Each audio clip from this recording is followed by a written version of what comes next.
My name is Scott Yarrington and I spent 8 years with the Irish Guards before my military career came to a shattering halt when I stood on and detonated an IED while serving in Afghanistan. At just 25, I'd gone from being a Lance Corporal and Section Commander to facing the prospect of spending the rest of my days in a wheelchair. But 14 years on, and having rebuilt my life, I have no regrets about what happened to me. It shaped who I am today. Now, Afghanistan was your second tour, I believe.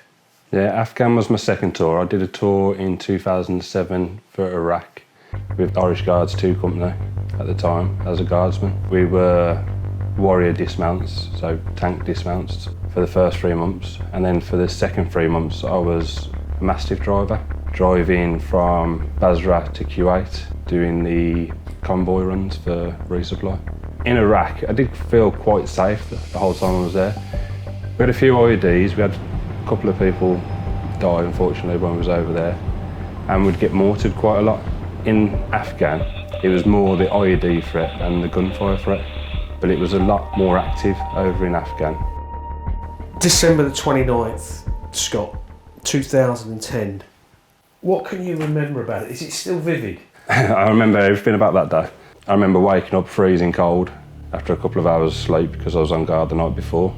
I wasn't actually meant to be going out on patrol that day, but due to a R&R helicopter coming in early, the person who was meant to be on the patrol was going home on leave. I led them out that day.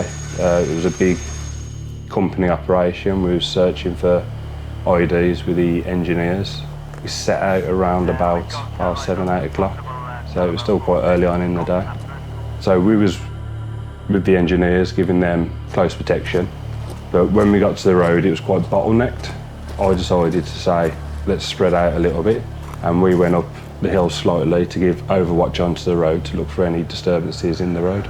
The area where I stood, all 12 of us had walked over that area. And as I was walking to the first man to tell him where to look, I slipped slightly on the slope, and that's when I set off the IED. Bounced twice on the hill, and then landed on the road at the bottom, which is around about 50 metres down the hill. And then I was lying there, and at that point I didn't actually know I'd been hit until I looked over to my right, and I seen my arm had been blown open, and I could see right down to the tendons and the bone. That's when I realised it was me that had been hit. I didn't actually know I'd lost my legs at that point. I could feel burning up the back of them, but I didn't look down to see that I'd lost them. 2 of my guardsmen ran down to me and started treating me on the scene. They were both around about 18 at the time when I was 25. After I'd been hit and I was lying there, I was actually looking up and the sky was completely blue, and I was actually thinking, right, that's me, that's me done. I had a sense of like calming come over you as you're thinking there. As soon as the 2 lads started treating me, you just like sort of snap out of it. You know, without the 2 of them who had ran down to me, the area wasn't cleared either where they ran, so they risked their own lives to come and save mine. So I had 7 tourniquets put on me altogether to try and stop the bleeding in my limbs. I didn't feel any pain at all up to this point until they started putting the tourniquet on my arm. So they put the tourniquet on my arm and then they were screwing it down to clamp the blood off. And the more they screwed, I could feel it like pinching through the skin and then pinching through the muscle. And then it was clamped down to the bone. And then it was just the worst pain imaginable that I could think of. The adrenaline must have been wearing off, and all I could feel then was pain throughout my body. And then they had to put me on a stretcher and put me on the back of a quad bike. It was about a 30-minute ride, felt every bump.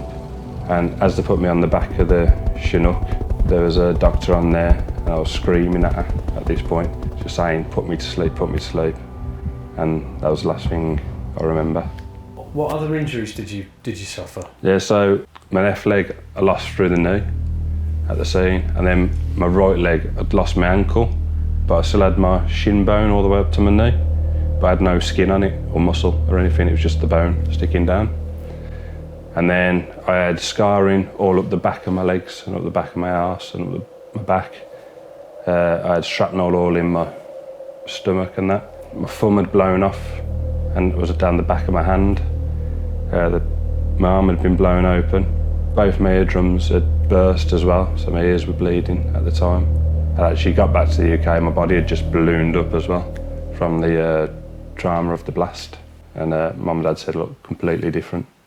When they flew me back, I think that was the first time that I'd actually rested out of theatre, but both my lungs collapsed on the flight on the way back. I believe Mum and Dad got to see me for a couple of minutes before they rushed me into surgery, and then I was in surgery then for numerous hours, and then it was like back-to-back surgeries as well for different things. The lowest point in the hospital had to be when they gave me a ketamine bath. Because I'd been in so many operations, they couldn't put me under again to scrub all my wounds. So they put me full of ketamine, took me into a room and scrubbed all my wounds.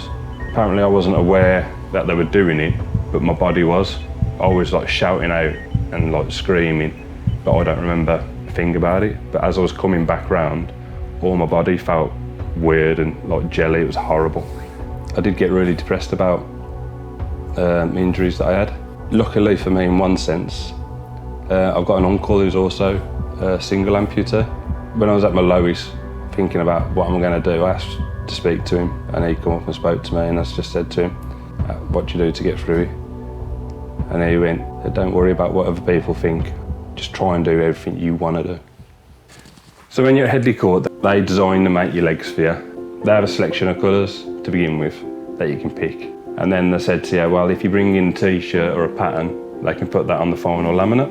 And then my wife's in these, in the magazine that we used to look in for materials. It actually spells out Hero with the Superman logos. I had them 5-6 years ago now. And because everyone sort of recognises me from them, I keep on having them over and over again. So I took part in the Invictus Games in 2017. I did wheelchair basketball. So I'd gone for the training camps all around the UK, and then got the email to say that I was going to Toronto for the 2017 Invictus Games, and we ended up winning a bronze medal. Being able to represent your country again is just like a massive thing. So it was really a privilege to be able to do that. Miniature charities, I think, have taken on a massive burden that the government don't want to take on themselves or can't take on themselves for whatever reason. So the miniature charities have had to step in, especially for amputees, because we wasn't getting the care on the NHS that we was getting in the army, and it was having a massive impact on our lives. The Veterans Foundation have done wonders since 2016 in raising the money that they have for the smaller charities that wouldn't be able to keep going without the help that they get. So a message for people that play the Veterans Lottery is just keep doing it and tell as many people as you can about it. Every penny goes to small charities that helps everyone. If you want to help veterans like me, then please play the Veterans Lottery.